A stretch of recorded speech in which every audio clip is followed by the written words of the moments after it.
The dim light filtering through the ventilation shaft of the underground command bunker at Rabaul on New Britain barely illuminated the page as Vice Admiral Junichi Kusaka pressed his pen to paper on that February day in 1944, the 19th to be exact.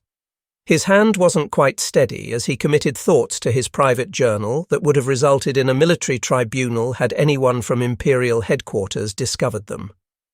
What he wrote captured a fundamental shift in his understanding of the war, a realization that chilled him more than any direct combat ever could. The enemy forces weren't engaging in traditional warfare against Japanese positions. They were employing a form of strategic suffocation that transformed every garrison they chose not to assault into another anchor, weighing down the entire empire, dragging it inexorably toward the depths. The sound of American B-24 Liberators droned through that narrow shaft, their engines creating a rumble that had become as predictable as the dawn itself, ever since the Americans made their calculated determination that Rabaul wasn't worth the cost of invasion. 100,000 Japanese troops, representing the finest soldiers the Imperial Army and Navy could field, remained essentially useless on this volcanic outcrop, watching helplessly as American naval forces sailed past their positions with apparent indifference, heading steadily toward the Japanese homeland. The fortress of Rabaul had been meticulously developed into a major fleet base and stood as the most heavily fortified Japanese position throughout the South Pacific, yet it was being systematically rendered impotent without a single enemy soldier setting foot on its shores. What Kusaka witnessed from his position of command, and what terrified him far more profoundly than any traditional banzai charge or naval artillery barrage could, represented an entirely new conception of warfare that made Japanese defensive doctrine appear hopelessly antiquated. The Americans weren't adhering to the traditional rules of engagement that Japanese military philosophy understood. They weren't pursuing the kind of decisive, honorable battle that military doctrine prescribed. Instead, they were methodically dismantling the Japanese empire through what could only be described as calculated neglect, a strategy that transformed defensive strength into crippling weakness, turning supposedly impregnable fortresses into open-air prisons. The mathematics describing Japan's inevitable defeat weren't being written in the traditional ledgers of casualty figures, but rather in shipping manifests for supply vessels that would never arrive at their destinations, in airfields that would never again launch a Zero fighter into combat, in soldiers whose deaths would result not from American bullets, but from disease, from starvation, from the crushing psychological weight of strategic irrelevance. The defensive strategy that Japanese forces had implemented across the Pacific had been conceived within the halls of Imperial General Headquarters, possessing a kind of elegant symmetry that naturally appealed to the military mind and its appreciation for order and hierarchy. The plan envisioned each island fortress functioning as an unsinkable aircraft carrier, each garrison representing a blade pointed directly at the throat of any American advance. Enemy forces would be compelled to assault these fortified positions, bleeding themselves to exhaustion against Japanese steel and the indomitable warrior spirit. Lieutenant General Hideki Tojo himself, the man who bore ultimate responsibility for Japan's war strategy, had proclaimed the establishment of what he termed the Absolute National Defense Zone during September of 1943, describing a defensive perimeter that encompassed the southern half of Sakhalin and the Kuril Islands, extending through the Bonin Islands and the Marianas, encompassing western New Guinea, and stretching to include Malaya and Burma. The doctrine was unambiguous in its requirements. Every strong point would be defended to the last man standing. Every island would be transformed into an impenetrable fortress. The Americans would be forced to purchase every meter of beach sand with their blood. At Rabaul specifically, General Hitoshi Imamura exercised command over 50,000 elite troops of the 8th Area Army, soldiers who represented the cream of Japanese military capability. The harbour installations bristled with 367 anti-aircraft guns positioned to create an impenetrable defensive umbrella. 5 separate airfields provided the capacity to launch hundreds of aircraft into combat operations. The complex included the pre-war Australian airstrips at Lakunai and Vunakanau, with Rapopo having become operational in December of 1942, featuring concrete run-up areas, while Tobera boasted paved taxiways extending for 100 miles. Underground bunkers had been carved deep into the volcanic rock, creating what planners believed was a virtually indestructible command and supply infrastructure. What these commanders failed to grasp in those early stages was that the Americans had absolutely no intention of providing them with the glorious, decisive battle they anticipated. The revelation of this strategic shift began in June of 1943, initially disguised in a form that Japanese commanders mistakenly interpreted as victory. When American forces executed landings on Woodlark and Kiriwina Islands on the 30th of June, Japanese commanders initially reacted with something approaching celebration. These islands had been barely defended, held only by token forces. The obvious conclusion seemed to be that the Americans lacked the courage to assault genuine Japanese defensive positions, that they were afraid of engaging with real military power. Captain Toshio Takahashi, serving as intelligence officer at Rabaul, wrote in his analysis that the enemy clearly lacked the stomach necessary for heavy combat, that they were nibbling at the edges of Japanese control like frightened mice too timid to confront the lion directly. But something about the pattern disturbed him even as he wrote those confident words. The Americans weren't simply selecting easy targets based on weakness of defense. They were specifically and deliberately choosing islands where construction of airfields would be feasible, and these airfields were being positioned to provide air cover for operations that seemed to have nothing whatsoever to do with attacking the nearby Japanese strongholds. The locations they selected formed a pattern that suggested something more sophisticated than simple cowardice. The sense of unease deepened considerably when American forces launched their invasion of New Georgia on June 30th of 1943. Japanese forces had committed 10,500 troops to defending that island, concentrated around the strategically vital airfield at Munda Point. Finally, Japanese commanders believed they would get their real battle, the kind of decisive engagement their doctrine anticipated. After savage fighting that continued through the sweltering heat of the Pacific summer until August, the Americans successfully secured control of the airfield and then executed a maneuver that Japanese commanders found incomprehensible. They simply stopped advancing. They made no effort to pursue the retreating Japanese forces. They made no attempt to clear enemy troops from the entire island.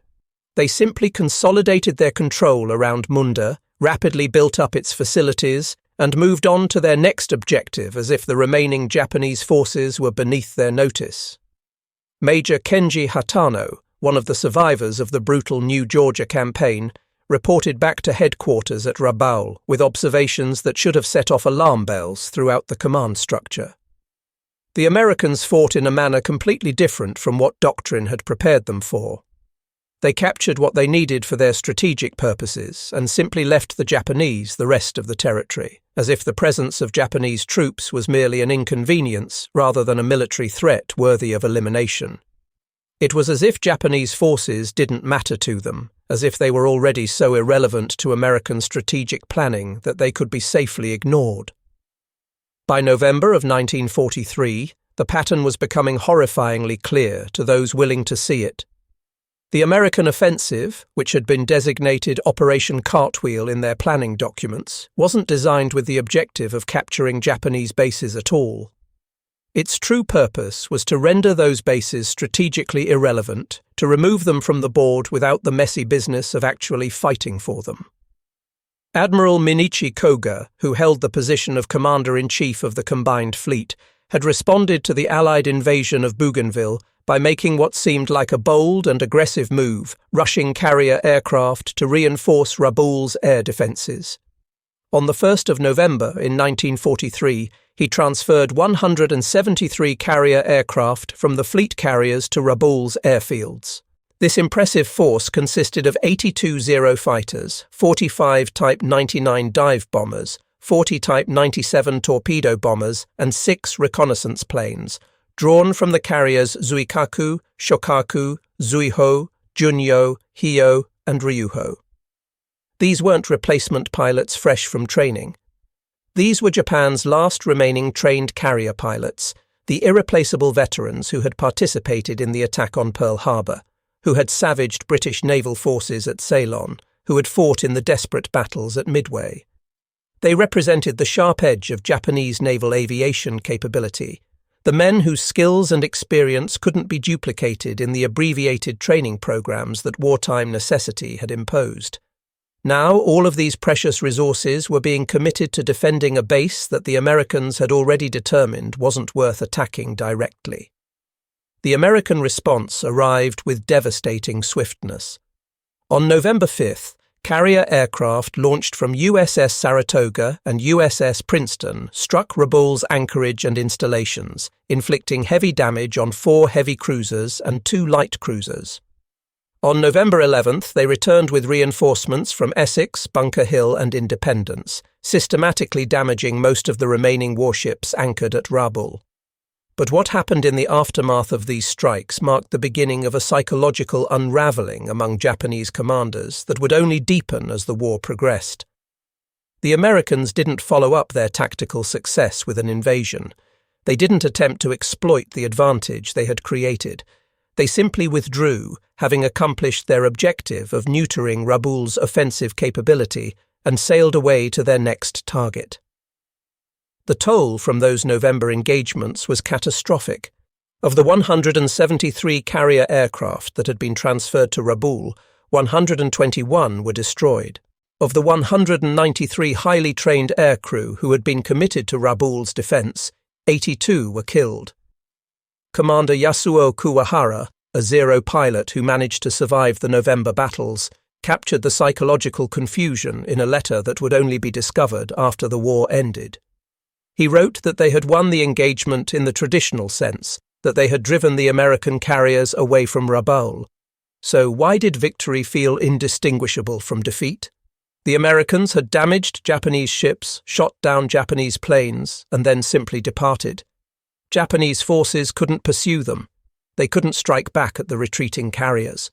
They could only wait, knowing with certainty that the Americans would return whenever they chose to do so, and that Japanese forces would be unable to prevent it.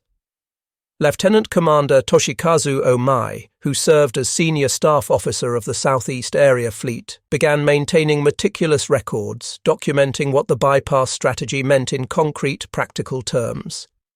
His classified reports, which were captured by Allied forces after the war and provided an invaluable window into Japanese thinking, tracked a chilling mathematical progression of strategic strangulation. During November of 1943, Rabaul was still receiving 30,000 tons of supplies on a monthly basis. Fuel reserves stood at 60% of capacity. Ammunition stockpiles were deemed adequate for 6 months of sustained combat operations. The situation, while not ideal, appeared manageable. By December of 1943, the situation had deteriorated noticeably. Supply convoys were finding it increasingly difficult to reach Rabaul through the gauntlet of American submarines and aircraft. American submarines were sinking 2 vessels for every single one that successfully reached port. Monthly deliveries had fallen to 18,000 tons, a 40% reduction in just a single month. By January of 1944, no surface vessels had succeeded in reaching Rabaul in 3 weeks. Only submarines could attempt the dangerous supply runs, and even those arrived sporadically. The month's total deliveries amounted to a mere 2,000 tons, less than 7% of what had been arriving just 3 months earlier. Fuel reserves had dropped to 30% of capacity. By February of 1944, the Japanese High Command was forced to make a decision that acknowledged the brutal reality of Rabaul's position. They stopped provisioning the garrison with fighters or bombers entirely, finally recognizing the fundamental futility of reinforcing an isolated garrison that could no longer meaningfully contribute to offensive operations. The mathematics driving this decision were inexorable and admitted no alternative interpretation. Without regular supplies, even the most powerful fortress in existence becomes nothing more than an elaborate prison, and the soldiers defending it become prisoners of their own defensive positions. Captain Takeo Takagi, who commanded a destroyer squadron stationed at Rabaul, found himself confronting an impossible equation that had no satisfactory solution. His ships had sufficient fuel for perhaps one major sortie, one final commitment to battle. But where would such a sortie go? What objective could it possibly achieve? The Americans had seized the Admiralty Islands during February of 1944, completing the encirclement of Rabaul. Every possible direction of travel led directly into enemy-controlled waters where American submarines and aircraft waited. He captured his predicament in writing, noting that they had become a fleet that could not sail, warriors who could not fight. They had been reduced to military theatre, maintaining the pretense of representing a threat while the real war passed them by as if they were nothing more than scenery. What the Americans had discovered, whether through brilliant strategic planning or fortunate accident, was that Japanese island garrisons could be defeated by the Pacific environment itself without requiring direct military assault. Each bypassed island became what soldiers began calling a green hell, where the jungle, endemic diseases, and progressive starvation accomplished the work that would otherwise have required multiple infantry divisions to complete. Dr. Shigaki Yamauchi, serving as chief medical officer at Rabaul, began documenting the slow dissolution of combat effectiveness that resulted from isolation and supply shortages. In December of 1943, his medical reports noted that malaria cases were increasing throughout the garrison, but medical supplies remained adequate for current needs. Quinine reserves were projected to last for 4 months. Overall combat readiness stood at 85%. By March of 1944, 30% of the garrison was suffering from malaria, dengue fever, or dysentery. Quinine supplies had been completely exhausted. Medical personnel were attempting to use local bark substitutes that showed only limited effectiveness. Combat readiness had fallen to 60%, and the decline showed no signs of stabilizing. The Americans had effectively transformed time itself into a weapon deployed against Japanese forces. Every day that passed without combat weakened the isolated Japanese garrisons through attrition of supplies and health, while American forces grew progressively stronger, leaping from island to island in their advance, constructing airfields and port facilities, creating an infrastructure of victory that expanded American capability even as Japanese strongholds rotted away in tropical isolation.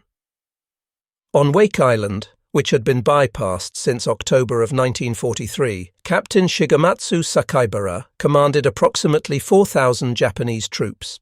The island had once served as a vital refueling point for trans-Pacific flights and had been transformed into a fortress bristling with coastal artillery guns, anti-aircraft weapons, and elaborate underground bunker systems. The Americans made the calculated decision to simply ignore it entirely, routing their operations around Wake as if it didn't exist. Sakaibara would eventually be promoted to Rear Admiral in October of 1944, but by that point his command had already become completely irrelevant to the war's outcome. Sakaibara's reports transmitted to Tokyo through submarine-delivered radio components grew increasingly desperate as the months of isolation accumulated. In November of 1943, he reported that enemy carrier aircraft had struck his installations and that his forces were awaiting the invasion force, with all defensive positions manned and ready for combat. By January of 1944, he was reporting that no invasion had materialized despite expectations, that enemy ships were passing by on a weekly basis but remained beyond the range of his coastal guns, and he was requesting instructions on how to proceed. By April of 1944, his reports described a food situation that had become critical.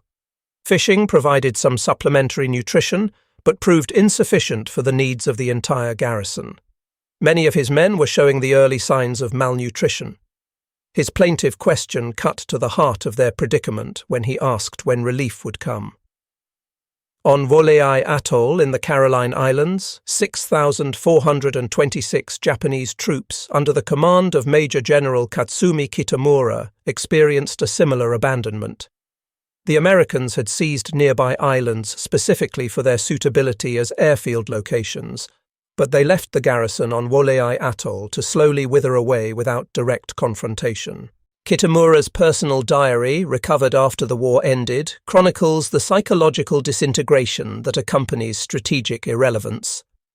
On March 31st of 1944, he recorded that the enemy task force had sailed past again that day, close enough that he could observe them clearly through binoculars, yet positioned beyond the reach of his artillery guns. They didn't even consider his garrison worth the ammunition required to destroy it. By May 15th of 1944, he had received a radio message informing him that all available forces were being concentrated for a decisive battle elsewhere.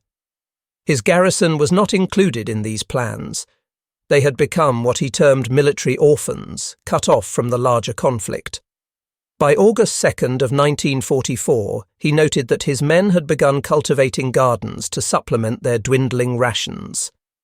This wasn't the work that warriors should be engaged in, but survival demanded it. He feared they were being transformed from soldiers into farmers. The American carrier raids that periodically struck bypassed bases served a purpose that extended beyond the immediate military damage they inflicted. They functioned as psychological operations carefully designed to remind Japanese garrisons of their fundamental helplessness, their inability to respond or retaliate. At Truk, which Japanese strategists had promoted as Japan's Gibraltar of the Pacific, approximately 27,000 troops and the assets of the Fourth Fleet had created what military planners considered an absolutely impregnable bastion of defensive power. On February 17th through 18th of 1944, during what the Americans designated Operation Hailstone, the Fast Carrier Task Force of the United States Navy conducted massive air raids that destroyed over 250 aircraft on the ground and in combat, sank 2 light cruisers, 4 destroyers, and 32 merchant ships totaling 200,000 tons of shipping, and killed 4,500 Japanese personnel. Vice Admiral Masami Kobayashi, who held command responsibility at Truk, experienced what must represent a commander's absolute worst nightmare: the realization of complete strategic irrelevance. His report, transmitted to Combined Fleet Headquarters, revealed the profound psychological impact of the American raid. The American carriers had appeared from nowhere, seemingly materializing out of the vast Pacific, struck with overwhelming and coordinated force, and then vanished back into that same immensity. Japanese forces at Truk could not pursue them. They could not mount any effective retaliation. They could only endure the damage, begin repairs, and live with the knowledge that the Americans would return again whenever they chose to do so. This wasn't warfare as Japanese doctrine understood it. This was systematic torment. The pattern repeated itself across the vast expanse of the Pacific with numbing consistency. Marcus Island, Palau, Yap, each received just enough attention from American carrier forces to prevent any coherent defensive planning, but never enough to provide the honorable decisive battle that Japanese commanders desperately craved. The fall of Saipan during July of 1944 provided the most devastating proof yet of just how effective the island-hopping strategy had become. When American forces invaded on June 15th of 1944, they brought absolutely overwhelming force to bear, more than 300,000 men transported and supported by more than 500 ships. But what truly terrified Japanese strategists examining the broader situation wasn't the assault on Saipan itself. It was the growing list of fortresses that the Americans simply hadn't bothered to assault at all. Lieutenant General Yoshitsugu Saito, who commanded the doomed defense of Saipan, received his final situation report on July 6th of 1944, just before he ordered the desperate final Banzai charge. That report catalogued the Empire's paralyzed forces scattered across the Pacific. Truk held 27,000 troops, isolated and lacking any possibility of naval support. Rabaul held 100,000 troops, isolated and reduced to the humiliating necessity of growing vegetables for survival. Wake held 4,000 troops, isolated and surviving primarily through fishing. Marcus held 4,000 troops, isolated and facing a critical water shortage. Woleai held 6,426 troops, isolated with starvation imminent. Over 200,000 Japanese troops in total, equipped with thousands of tons of ammunition, hundreds of aircraft in various states of repair, and elaborate fortification systems, sat completely helpless while American forces drove steadily toward Japan itself. These weren't combat casualties in the traditional sense. They were something far worse from a strategic perspective. They represented military assets that had been transformed into liabilities, strength converted into weakness. When Lieutenant General Tadamichi Kuribayashi arrived at Iwo Jima during June of 1944, he brought with him a revolutionary understanding born from carefully watching the island-hopping campaign unfold across the Pacific. He immediately recognized and accepted that Iwo Jima could not be held indefinitely against determined American assault. The Americans would certainly invade this miserable volcanic rock on their route to the Japanese mainland. The timing of their assault would come very soon. Unlike his predecessors throughout the Pacific, who had planned for victory even when victory was clearly impossible, Kuribayashi planned for the most effective possible defeat. He had studied what happened to bypassed garrisons and understood the strategic calculus perfectly. Rather than establishing his primary defences on the beach to contest the American landings directly, which would expose his forces to overwhelming naval gunfire, he opted for defence in depth, ordering the construction of 18 kilometres of interconnected tunnels and 5,000 cave positions carved deep beneath the island's volcanic rock. In a letter to his wife that would only be delivered after his death in combat, Kuribayashi explained his strategy with brutal clarity. He didn't fight to achieve victory, because victory was impossible against American material superiority.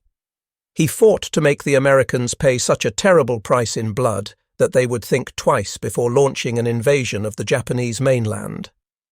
Every American Marine his forces killed on Iwo Jima was one who would be unavailable to participate in the invasion of Japan. They weren't defending Iwo Jima for its own sake. They were defending Japan itself through their deaths. This represented a fundamental shift in Japanese military thinking, a departure from doctrine that would have been unthinkable earlier in the war. Kuribayashi explicitly forbade banzai charges until the final days of the battle, considering them wasteful of lives that could be spent more effectively inflicting casualties on the enemy. He ordered every soldier under his command to fight as long as physically possible before being killed, to maximize the cost they imposed on the attackers. The island-hopping strategy had taught at least one Japanese commander that heroic death meant absolutely nothing if it didn't serve a concrete strategic purpose. What Japanese commanders were slowly realizing, those few who possessed the intellectual flexibility to adapt their thinking, was that the Americans had revolutionized warfare itself in ways that made traditional concepts obsolete. The island-hopping strategy wasn't merely about avoiding strongpoints to reduce casualties. It was about creating an entirely new form of military logistics that rendered traditional defensive positions meaningless. Commander Chihaya Takahashi, a staff officer tasked with analyzing American operations, wrote a comprehensive report that was immediately suppressed by Imperial headquarters because its conclusions were deemed too demoralizing to circulate widely. His report noted that the Americans didn't capture islands in the traditional sense of conquest. They created floating mobile bases that moved with their advancing fleets. Each captured atoll was rapidly developed into a fuel depot. Each protected lagoon became a forward anchorage. Each airstrip became a projection of American power deeper into what had been Japanese-controlled waters. They had transformed the Pacific Ocean itself into a highway purpose-built for their war machine. While Japanese garrisons were carefully rationing their last remaining tons of rice, American construction battalions were pouring concrete for runways capable of handling 100-ton bombers.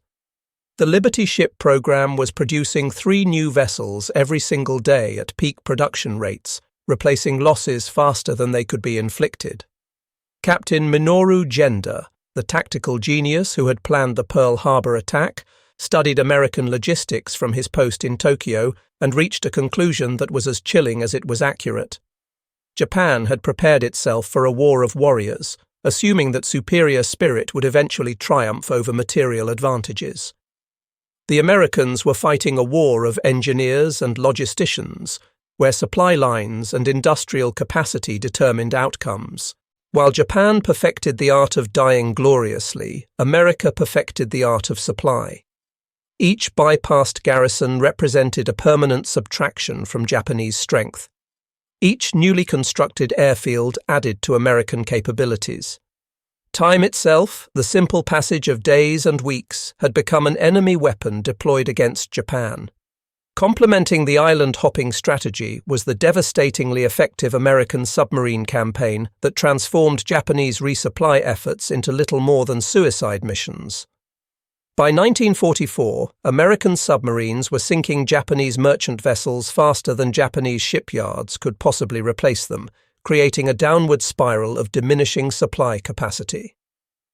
Admiral Naokuni Nomura, commanding submarine operations from what remained of Truk's naval facilities, documented the growing impossibility of supporting the bypassed garrisons through his operational reports. In January of 1944, submarine the Furs 169 was lost while attempting to resupply the Bougainville garrison, taking 40 tons of desperately needed supplies to the bottom with it. In February, I-43 was damaged by aircraft while approaching Rabaul and was forced to abort its mission. In March, I-42 was sunk while attempting to evacuate key personnel from Wake Island. By April of 1944, submarine resupply missions to bypassed garrisons were suspended indefinitely. The command structure had reached the painful conclusion that they simply couldn't justify the loss of increasingly scarce submarines for the minimal supply delivery that even successful missions could achieve. The submarines that had once represented the lifeline-keeping, bypassed garrisons connected to the larger war effort became too precious and irreplaceable to risk on such missions. Each isolated fortress was now truly and completely alone, cut off not just temporarily but permanently. The Battle of the Philippine Sea during June of 1944 demonstrated with brutal clarity the fatal consequences that the island-hopping strategy had inflicted on Japanese naval aviation capabilities. Japan had already sacrificed 121 of its 173 veteran carrier pilots in the futile defense of Rabaul, stripping the carrier fleet of its most experienced and skilled aviators at precisely the moment when their expertise was most desperately needed. Vice Admiral Jisaburo Ozawa, commanding the mobile fleet, confronted an impossible situation that admitted no satisfactory solution. His carriers were filled with inexperienced pilots, many of whom had accumulated less than 100 hours of flight time before being thrown into combat against American forces. The veteran instructors who should have been training these replacement pilots were either dead or trapped on those bypassed islands, growing vegetables instead of passing on their hard-won combat knowledge. The result of this experience gap was what American pilots would mockingly call the Great Marianas Turkey Shoot, fought on June 19th through 20th of 1944. Japanese losses from that engagement were catastrophic by any measure. Between 550 and 645 aircraft were destroyed either in aerial combat or on the ground. 3 fleet carriers were sunk, the Taiho, the Shokaku, and the Hiyo, representing irreplaceable capital ships. Approximately 3,000 personnel were killed. American losses by comparison were almost trivial. 123 aircraft were lost, primarily to operational accidents rather than enemy action. 109 men were killed. The roughly 10-to-1 kill ratio reflected not merely American technical and tactical superiority, but the systematic degradation of Japanese capabilities that resulted directly from the bypass strategy's effects. In his brutally honest after-action report, Ozawa summarized the situation with painful clarity. They had carriers without properly trained pilots to fly from them. They had pilots without the experience necessary to survive against skilled opponents. They had no opportunity to provide that experience because the training infrastructure and veteran instructors had been systematically destroyed or isolated. The enemy's strategic approach hadn't merely defeated Japanese forces in individual engagements. It had made it fundamentally impossible for Japan to become capable of achieving victory in future engagements. By mid-1944, a surreal and unprecedented transformation was occurring across the network of bypassed Japanese garrisons scattered throughout the Pacific. Elite combat units that had trained for years in the refined art of warfare that represented the cream of Japanese military capability were being transformed by necessity into agricultural communes desperately struggling for basic survival. At Rabaul, General Imamura issued orders that would have seemed absolutely insane just 2 years earlier. Orders that violated every conception of what a military force should be doing. Effective immediately, all units under his command would devote 50% of their daylight hours to food production rather than military training or defensive preparations. Each individual soldier was assigned responsibility for cultivating 100 square meters of vegetables. Unit commanders would henceforth be evaluated based on their agricultural yield rather than their combat readiness or tactical proficiency. Imamura ordered the systematic cultivation of fields to accumulate harvests, having reached the grim recognition that the Americans had chosen blockade and starvation over invasion. The fortress of Rabaul, originally constructed to threaten Allied operations across vast stretches of the Pacific, had been transformed into an enormous prison farm. Colonel Norio Kishimoto, who commanded an infantry regiment at Rabaul, captured the psychological impact in his personal diary entries. He wrote that his samurai ancestors would weep bitter tears if they could see what their descendants had been reduced to. Men who had trained their entire lives to die gloriously in battle were now tending sweet potato patches and raising chickens to survive. The Americans hadn't merely defeated them in a military sense, they had humiliated them with strategic irrelevance, demonstrating that Japanese forces simply didn't matter enough to warrant attack. Similar scenes were playing out across the length and breadth of the Pacific theatre. On Waleai, soldiers were raising pigs in improvised pens. At Truk, they were fishing with nets woven from whatever materials could be scavenged. On Wake, they were attempting to coax vegetables from coral sand mixed with human waste in a desperate effort to create soil capable of supporting crops. The Imperial Japanese Army, which had conquered half of Asia in a lightning campaign that shocked the world, had been reduced to subsistence farming on isolated islands that nobody cared enough about to attack. Perhaps the most psychologically cruel aspect of the entire island-hopping strategy was that it took months or even years for bypassed commanders to fully comprehend their actual situation. Radio contact with Tokyo continued more or less regularly. Operational orders were still issued through normal channels. Promotions were still announced. The comfortable fiction of continued military relevance was carefully maintained by the command structure, even as objective reality diverged completely and irreversibly from that fiction. General Imamura at Rabaul continued receiving operational orders from Imperial General Headquarters as late as December of 1944, orders that demonstrated a complete disconnect from actual conditions. He was instructed to prepare for coordinated offensive operations in conjunction with Philippine operations. He was ordered to maintain readiness to interdict enemy supply lines. The absurdity of such orders, asking a garrison that hadn't seen a supply ship in 8 months to somehow conduct offensive operations against an enemy that controlled all surrounding waters, revealed the complete separation between Japanese High Command's perception and battlefield reality. By April of 1944, the last Japanese submarine had permanently departed from Rabaul. The last surface vessel had sailed away, never to return. No aircraft had successfully taken off from Rabaul's 5 airfields in over a month. The garrison had become a ghost of its former capabilities. By early 1945, the bypass strategy had evolved into its cruelest possible phase. While there was no formal American operation specifically designated for targeting the agricultural efforts of bypassed garrisons, American forces did periodically conduct airstrikes against the garden plots that those garrisons had so laboriously cultivated. B-24 bombers would strike the carefully tended fields. Fighter aircraft on patrol would strafe fishing boats with machine gun fire. Even the simple attempt to survive was systematically denied. Lieutenant Hiroshi Yamaguchi, who had been designated agricultural officer at Walei, recorded the devastating impact of these attacks. 6 months of backbreaking work had been destroyed in 10 minutes of bombing. The corn they had carefully nursed from seeds, the vegetables they had watered with their precious drinking water rations, all of it burning. The Americans hadn't bothered to bomb gun positions or ammunition dumps. They bombed the food supply. They understood exactly what they were doing, targeting the one thing that kept the garrison alive.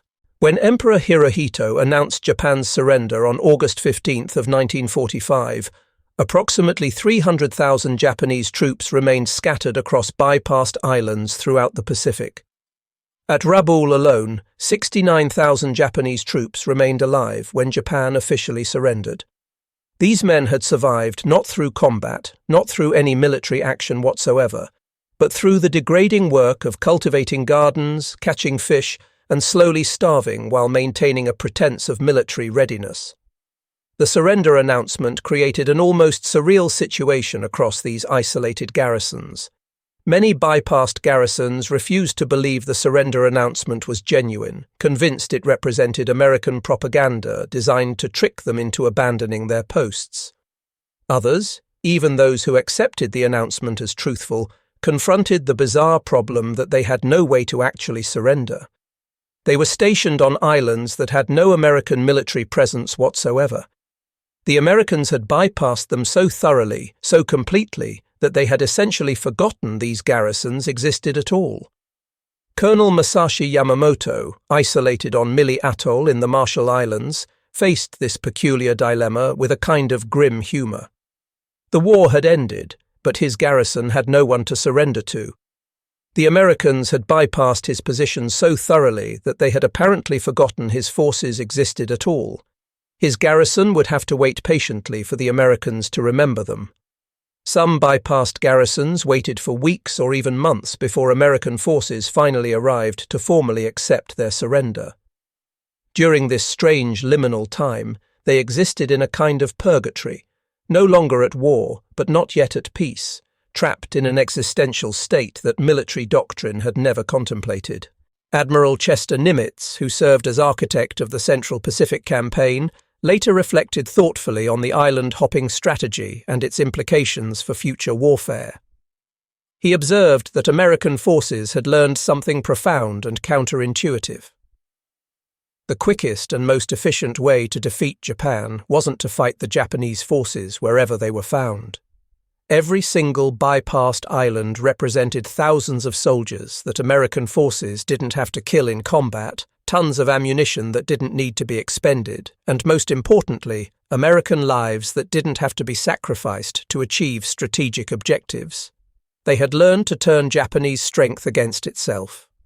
General Douglas MacArthur, though initially resistant to the concept of bypassing major Japanese strongpoints and preferring direct assault, eventually came to recognize the strategy's fundamental brilliance.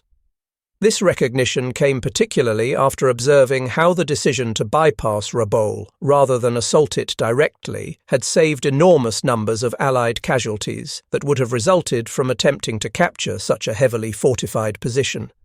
But perhaps the most penetrating and insightful assessment of the island-hopping strategy's impact came from Admiral Matome Ugaki, who served as Chief of Staff of the Combined Fleet and maintained a detailed diary throughout the war. Writing in February of 1945, as the war's outcome had become undeniable, Ugaki captured the essential horror of what the Americans had accomplished. They had discovered the perfect strategy to deploy against the Japanese warrior spirit and everything it represented. They had rendered Japanese courage irrelevant to strategic outcomes. They had made elaborate fortifications completely useless. They had transformed the code of Bushido into something meaningless and empty. Japanese forces had prepared themselves mentally and spiritually for glorious death in battle. The Americans had instead sentenced them to shameful life in isolation.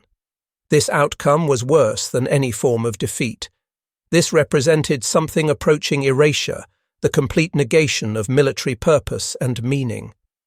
The raw mathematics of the island-hopping strategy reveal its devastating effectiveness when examined dispassionately. Japanese forces that were bypassed and neutralized included Rabaul with 100,000 troops initially, of which 69,000 survived to surrender. Truk held approximately 27,000 troops. Waliai had 6,426 troops, of which only 1,650 survived to surrender, the rest having died from disease and starvation. Wake Island held 4,000 troops. Marcus Island held 4,000 troops. Various other smaller garrisons accounted for tens of thousands more scattered across the Pacific. The total came to an estimated 300,000 Japanese troops who were effectively neutralized without requiring major combat operations to defeat them. The strategic success rate proved equally impressive when measured objectively. Of the 26 major Japanese bases that were bypassed rather than assaulted, not a single one managed to significantly interfere with American operations after being isolated. They had been removed from the strategic equation as thoroughly as if they had been destroyed, but without requiring the massive expenditure of lives and material that direct assault would have necessitated. The island-hopping strategy's greatest and most lasting success wasn't purely military in nature. It was fundamentally psychological, shattering the core assumptions that undergirded Japanese military doctrine and cultural understanding of warfare. Japanese strategic thinking had always aimed toward achieving a decisive battle where spiritual superiority and willingness to sacrifice would overcome American material advantages. The Americans simply refused to provide that decisive battle. Japan had spent decades and enormous resources fortifying Pacific Islands, creating what planners believed were impregnable positions.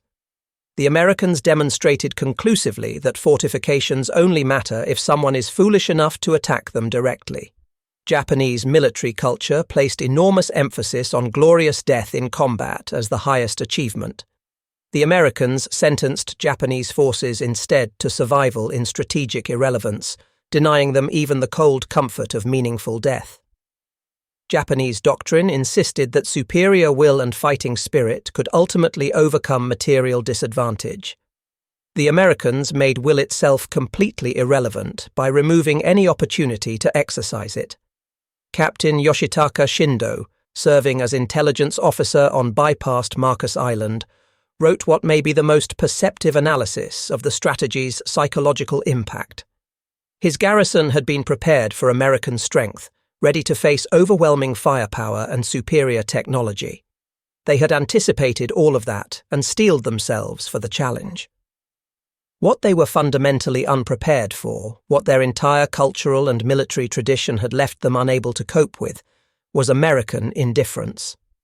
The Americans had discovered the one thing that the Japanese warrior spirit couldn't fight against, the one weapon that Japanese training had never contemplated. They had learned that being completely ignored, being treated as beneath notice, was more devastating than any form of direct combat could be. By late 1944, some Japanese commanders were beginning to understand the new reality and attempting to adapt their tactics accordingly. But this understanding came far too late to alter the war's trajectory. Lieutenant General Kuribayashi at Iwo Jima had studied the island-hopping campaign carefully and designed his defensive strategy based on those lessons. His approach represented a complete rejection of everything traditional Japanese tactics emphasized. He wasn't fighting to achieve victory, which he recognized as impossible. He wasn't fighting to hold Iwo Jima, which was clearly indefensible against determined assault. He was fighting solely to make American victory as costly as possible, to make them reconsider the wisdom of invading the Japanese home islands. His radical approach banned Banzai charges as wasteful of lives that could kill more Americans if used more efficiently. He refused to attempt holding the beaches where Japanese forces would be exposed to devastating naval gunfire. His forces fought exclusively from elaborate tunnel systems that maximized American casualties while prolonging the battle. The result was that he successfully extended what American planners had expected to be a 5-day battle into 36 days of brutal combat, inflicting nearly 26,000 American casualties, including 6,821 killed. General Holland Smith, commanding American forces, would later call Kuribayashi the most formidable of all Pacific adversaries, a recognition of how effectively he had adapted to the new strategic reality. Similarly, the defense of Okinawa during 1945 demonstrated that at least some Japanese commanders had learned the lessons that the island-hopping strategy taught. Instead of attempting to defeat the American invasion through direct combat, Japanese defenders focused exclusively on making it so costly in American lives that the United States would seek a negotiated peace rather than proceeding with an invasion of the Japanese home islands. The greatest irony embedded in the entire island-hopping strategy was that it used Japan's own cultural dedication and military discipline against itself in the most devastating possible way. Every bypassed garrison that refused to consider surrender, every soldier who chose death over the dishonor of capture, every commander who followed orders to hold his position to the last man, even when those orders had become strategically meaningless. All of these demonstrations of traditional Japanese values simply made the garrison's own predicament worse. They became self-imposed prisoners, trapped not by American forces, but by their own code of conduct. The Americans had initially expected that bypassed garrisons would collapse relatively quickly once their supply situation became untenable. They were surprised and somewhat impressed when many of these isolated forces survived far longer than seemed possible, accomplishing this through intensive agriculture and sometimes by establishing cooperative relationships with local populations. But this unexpected resilience, which might have been interpreted as admirable determination, actually prolonged their suffering and strategic irrelevance rather than providing any meaningful benefit to the Japanese war effort. General Imamura, reflecting on his experience during the years after the war ended, made an observation that cut to the heart of the matter. They had trapped themselves with their own code of honor and military tradition.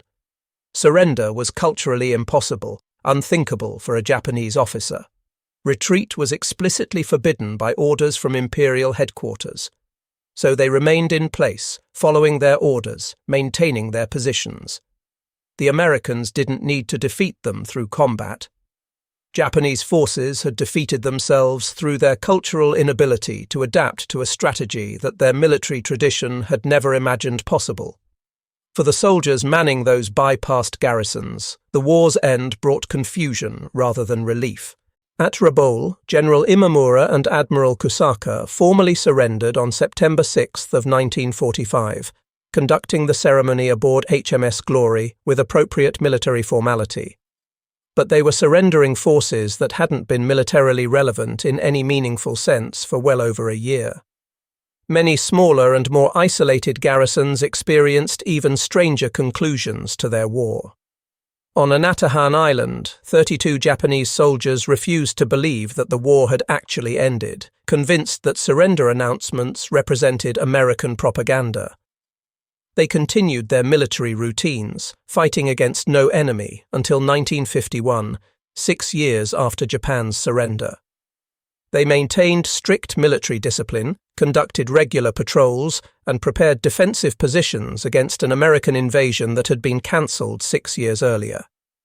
These holdouts represented the logical extreme of the bypassed strategy's psychological impact, men so thoroughly deprived of military purpose that they couldn't conceive of a world where they simply didn't matter anymore. Beyond all the strategic implications and military analysis, the island-hopping strategy inflicted a uniquely cruel form of suffering on Japanese forces that extended beyond physical hardship. Combat, however terrible and brutal it might be, at least offered soldiers a sense of meaning and purpose. Death in service of the emperor, sacrifice for the nation, these concepts provided psychological comfort even in the worst circumstances. The bypassed garrisons were systematically denied even this minimal consolation. Private Kazuo Sakamaki, stationed on Wolei, captured this existential anguish in his writing. They didn't fear death, he insisted. Death held no terror for properly trained Japanese soldiers. What they feared, what ate at them day after day, was meaninglessness. Every morning they woke up and conducted military drills for battles that would never be fought. They maintained weapons that would never fire at an enemy. They pretended to be soldiers when they were actually prisoners of their own devotion to duty. The medical records recovered from bypassed garrisons after the war reveal the comprehensive human toll in stark statistical terms. Malnutrition affected roughly 80% of troops in isolated garrisons. Disease rates exceeded 60% in most locations. Psychological disorders were endemic throughout bypassed forces. Suicide rates increased dramatically compared to units that saw regular combat, suggesting that the psychological burden of irrelevance exceeded even the trauma of battle. The island-hopping strategy fundamentally altered warfare in ways that extended far beyond World War II's specific circumstances, establishing principles that would influence military thinking for generations. It demonstrated conclusively that controlling key geographic points didn't necessarily equate to controlling a region as a whole. Traditional military thinking that emphasized capturing or destroying enemy strongpoints was completely overturned. The Americans proved that you could achieve strategic control of the Pacific while systematically ignoring its most heavily fortified positions. The strategy showed definitively that superior supply lines and overwhelming industrial capacity could negate virtually any tactical advantage or defensive preparation. Time itself became a weapon in American hands. By accelerating their own operational tempo while simultaneously slowing the enemy's capacity to respond, American forces turned the simple passage of time into a strategic advantage. Most importantly for future conflicts, the strategy proved that psychological impact and the erosion of enemy morale could exceed the importance of physical damage inflicted through direct combat. In 1965, 20 years after the war's conclusion, former General Hitoshi Imamura published his wartime memoirs. Following his conviction for war crimes related to the treatment of Allied prisoners, he had constructed a replica of his prison cell in his own garden and lived there voluntarily until his death in 1968, donating all proceeds from his writings to support families of Allied prisoners who had died under his command. His retrospective assessment of the island-hopping strategy blended professional military analysis with deeply personal reflection. He wrote that Japanese commanders had studied Napoleon's campaigns exhaustively. They had absorbed the lessons of Clausewitz's theoretical writings. They had contemplated Sun Tzu's ancient wisdom. They had prepared themselves for every conceivable form of warfare that military history had demonstrated. But the Americans had created something entirely new, a form of warfare that their studies had never imagined possible. Warfare through avoidance, achieving victory through rendering the enemy irrelevant rather than defeating them directly. The Americans had discovered how to turn Japan's greatest strength, the absolute willingness to die defending assigned positions, into Japan's greatest weakness. At Rabaul, he had commanded 100,000 of Japan's finest and most elite soldiers. They possessed ammunition reserves sufficient for years of sustained combat. Yet every single soldier growing vegetables at Rabaul represented one fewer defender available when American forces finally approached the Japanese homeland. They hadn't been defeated in any traditional sense. They had been erased from strategic relevance. Future military leaders, Imamura concluded, should study the American island-hopping strategy not primarily for its tactical brilliance, which was considerable, but for its fundamental strategic revolution. It proved that the optimal way to defeat an enemy position often isn't to attack it directly, but to render it strategically irrelevant. The best method to win a war might be to redefine what victory itself means. He wrote that they had terrified themselves with their own impotence and inability to influence events. They had trained their entire lives for glorious death in combat, the highest achievement a Japanese warrior could attain. The Americans had sentenced them instead to meaningless life in isolation, denying them even the dignity of a warrior's death. There existed no warrior code, no tradition in Japanese military history that prepared a soldier for strategic irrelevance. They were warriors emerging from an ancient unbroken tradition, attempting to fight an enemy that represented the future of warfare. The Americans hadn't defeated Japanese strategy through superior tactics. They had rendered strategy itself obsolete, at least as Japanese military philosophy understood it. This represented the true terror of the island-hopping campaign. It demonstrated to Japanese forces that everything they believed about the nature of warfare was fundamentally wrong. The most poignant and disturbing testament to the island-hopping strategy's profound psychological impact came from Lieutenant Hiroo Onoda, who continued fighting his own personal war on Lubang Island in the Philippines until 1974, an almost unbelievable 29 years after the war had officially ended. Deployed to Lubang on December 26 of 1944 with explicit orders never to surrender under any circumstances, Onoda held out initially with 3 other soldiers.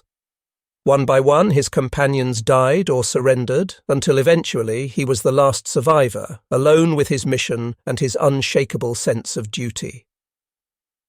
On March 9 of 1974, his former commanding officer, Major Yoshimi Taniguchi, flew to Lubang specifically to locate Onoda and formally relieve him of his decades-old duty. Onoda finally surrendered on March 10 of 1974, emerging from the jungle with his rifle still in perfect functioning order, 500 rounds of ammunition carefully preserved, and his 30-year-old uniform intact despite the decades. When journalists asked him why he had continued fighting for nearly 3 decades after the war ended, Onoda's reply captured something essential about the psychological dimension of the bypass strategy. He explained that he had been waiting for the war to come back to him, to once again become relevant to the larger conflict.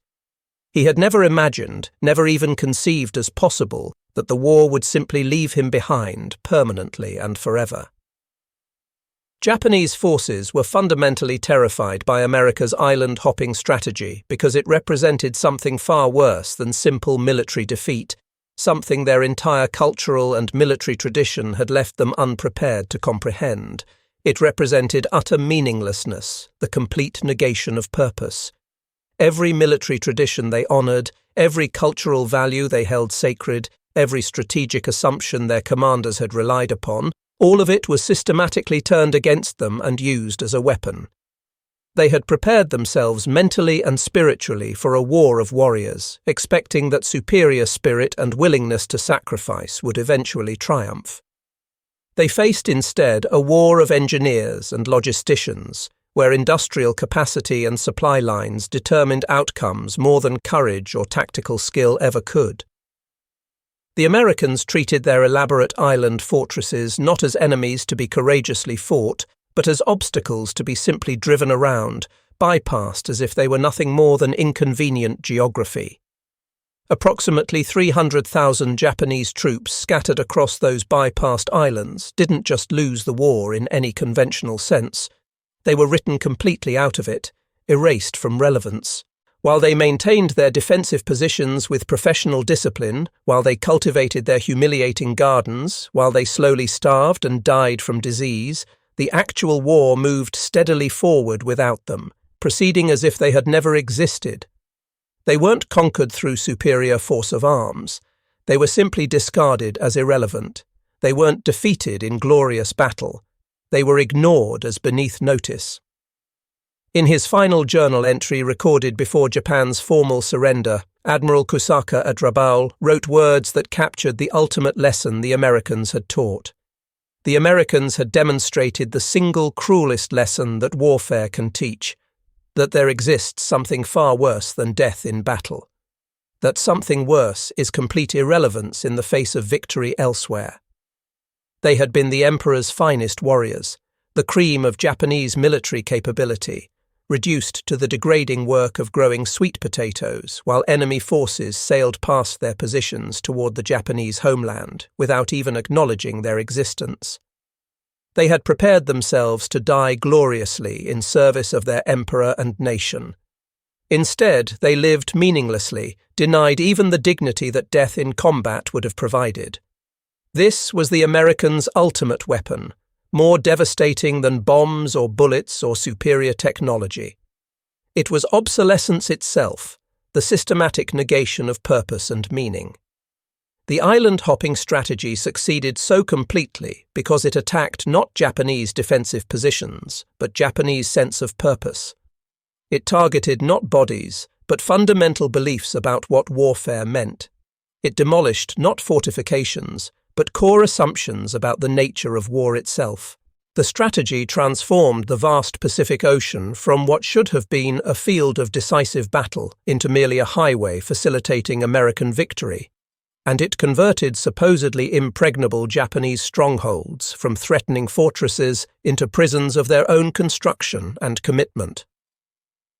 The terror this strategy inspired throughout Japanese forces came not from what it accomplished through direct action, but from what it very deliberately didn't do. It refused to provide the climactic battle that Japanese warriors desperately craved. It declined to validate their sacrifice through the honor of combat. It didn't even bother to acknowledge their existence as worthy opponents. It simply moved past them as if they were already ghosts, leaving them behind to discover through bitter experience that the absolute worst fate for any warrior isn't death on the battlefield. The worst fate is strategic irrelevance, being forgotten while still alive. The warriors of the Empire of the Rising Sun, men who had trained their entire lives for glorious combat, discovered that the setting sun casts the longest and darkest shadows across history. In those lengthening shadows, forgotten armies composed of Japan's finest soldiers slowly faded into complete irrelevance, defeated not by enemy action, but by enemy indifference. They had glimpsed the future of warfare, and in that future they recognized with horror that they had no place whatsoever, that everything they represented had already become obsolete.